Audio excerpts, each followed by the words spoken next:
2000 সালের ঠিক কিছুটা পর থেকে জিম্বাবুয়ে দলে একটা নতুন করে জোয়ার এলো, যে জোয়ারে একের পর এক কিংবদন্তি, Heath Streak, Tatenda Taibu, Grant Flower, Andy Flower, Olonga, Hondo, কাকে ছেড়ে কাকে ধরবেন।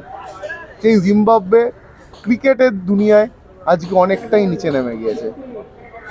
আইসিসি র্যাঙ্কিংয়েও একটা সময় এই দলটা ছিল না, কিছুদিন আগের ঘটনা।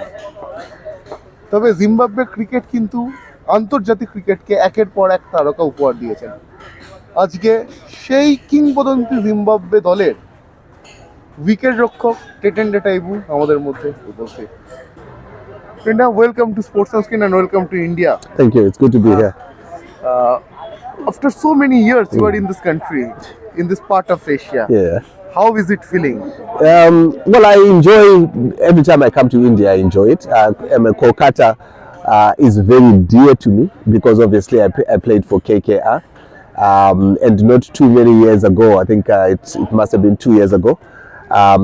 I was here for the Legends League competition. We played a game here in Kolkata.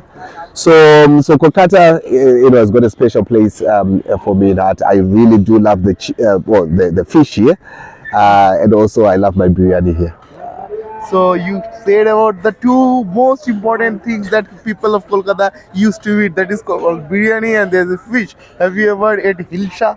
Yeah, I've heard that. I've also heard the one in Bangladesh, and how I got to know about it is because that's the only fish that Bangladeshi people import from Kolkata. Yeah. So definitely I got to understand a bit more about it. Kolkata's mishti, that's called rasgulla, All right. mishti doi, Yeah. is also famous. Have you ate that? No, I haven't tried that one. Or if I have tried it, I didn't know that's the one I was trying. I will, after completing this interview, I will bought a mishti hari of mishti doi to you. Okay. Okay. Yeah. And rasgulla. Okay. Thank you.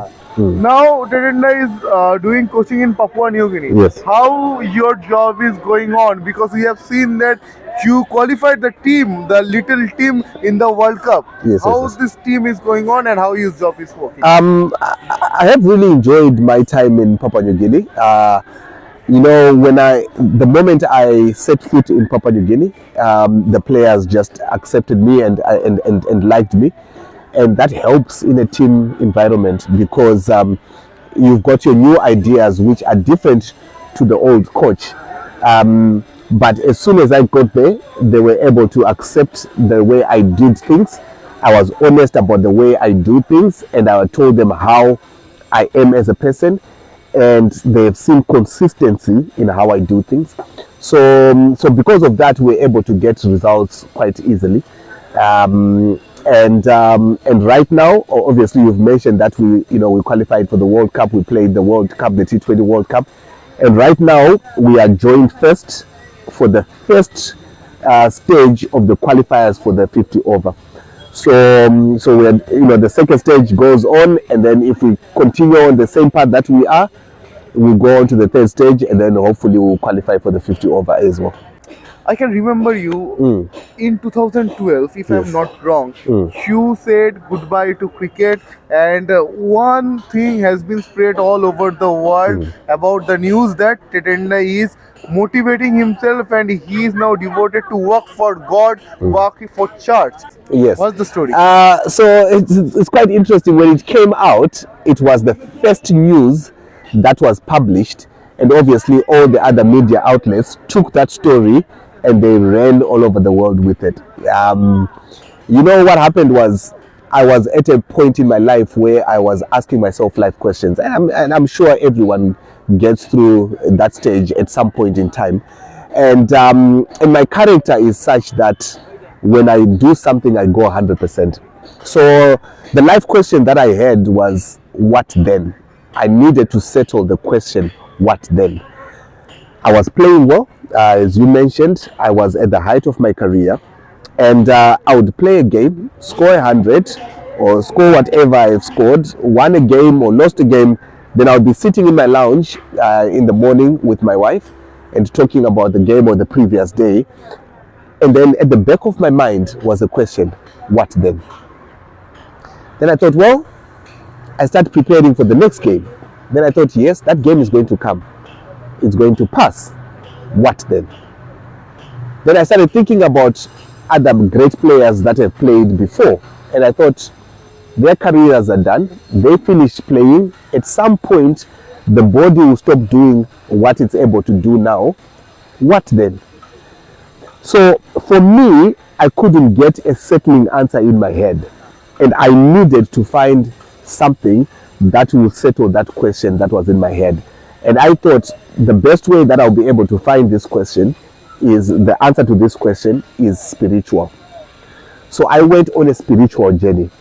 So I started attacking a spiritual journey as well as, attacking my cricket journey.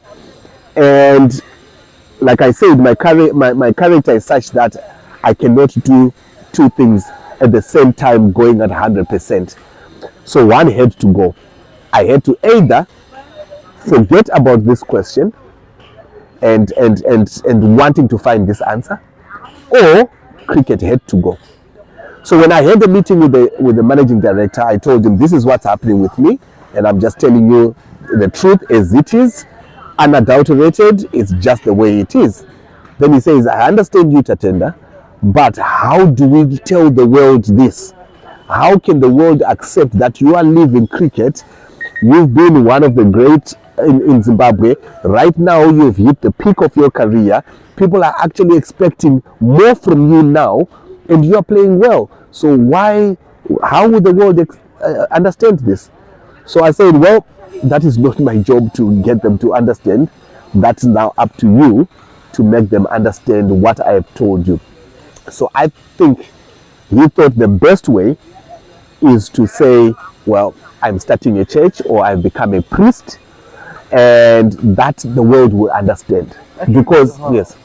When actually I heard that time, I'm telling you story of my childhood. In that time when you left cricket, I was at class 12. I was doing my higher secondary, that's called HS. Yes. And I was very much shocked that in only 29 years of age, you left cricket, and I was tremendously shocked. Believe me, in that time, Andy was not there, Grant was not there, Hestic was not there. You was the main face of the team. You was the main leader that can be a motivator, that can be a the changer, the even the country's spearhead, you can say. Yes. In that time. Yes. And you are leaving the game. It put me in shock that what will the Zimbabwe cricket team will do now? Who is the leader? Who will take the charge? Of course. So so then that's when they brought the news, and they said the news to be like that. I didn't really mind whatever they put in the in the paper, because for me what was more important was for me to be able to find the answer to this question. And I'm glad to say that I started on a spiritual journey, which I eventually found the answer. And I went back to cricket, but this time obviously as an administrator.